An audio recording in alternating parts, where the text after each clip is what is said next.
کہ اکثر جب آپ سنتے کہ بلا بندہ دنیا سے چلا گیا، ایز اے مسلمان یہ ایمان کا تقاضا ہے، ہم جو کچھ ہوتا ہے فی سبیل اللہ معاف کر دیتے ہیں۔ اب لوگ کہتے ہیں چلو جی خدا کی رضا کے لیے معاف کیا، لیکن کبھی دنیا کے اندر بیٹھے ہوئے وہ مظلوم جب اس ظلم کو یاد کرتا ہے تو ادھر عذاب والے فرشتے اس کی ظالم کی قبر کے اندر آن پہنچتے ہیں اور اسے عذاب دینا شروع کر دیتے ہیں۔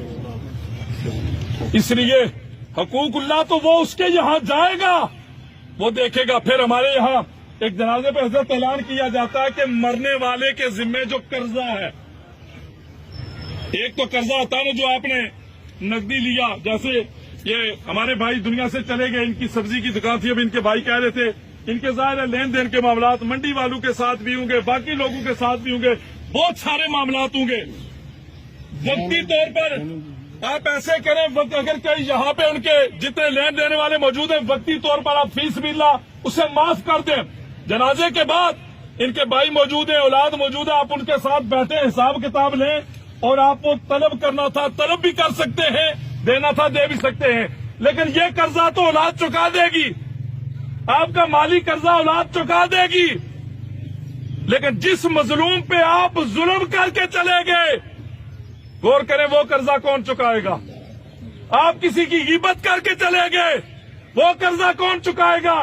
آپ کسی کا حق مار کے چلے گئے، وہ قرضہ کون چکائے گا؟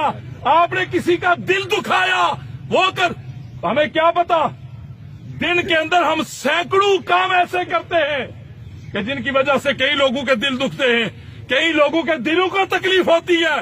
وہ قرضہ کون چکائے گا؟ وہ قرضہ کون معاف فرمائے گا؟ وہ قرضہ کس سے معاف کروایا جائے گا؟ کسی کو پتا چلے گا تو کو معاف کروائے گا نا بھائی۔ اس لیے یہ بات یاد رکھیے، یہ برزخ کے معاملات اللہ پاک کرم فرمائے، میرے کریم نے فرمایا پناہ مانگو، اس سے پناہ مانگو۔ بڑے عجیب معاملات ہوتے ہیں میرے کریم، یہ عام قبر ہوتی ہے، چاہے کوئی بڑا لین لاٹ تھا، کوئی پیر تھا، کوئی فقیر تھا، کوئی شاہ تھا، کوئی گدا تھا، کوئی اعلیٰ زندگی گزارنے والا تھا۔ آپ نے دیکھا ہوگا جب دنیا سے جاتا ہے تو کانا ناپا جاتا ہے، یہی بات ہے نا بھائی۔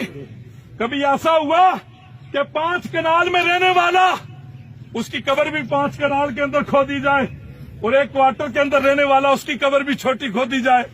نہیں، وہ کوئی بڑا تھا یا چھوٹا تھا، کانا ناپا جاتا ہے۔ 4 انگلی سر والی سائڈ سے، 4 پیر والی سائڈ سے 2.5 فٹ اس کی گہرائی ہوتی ہے۔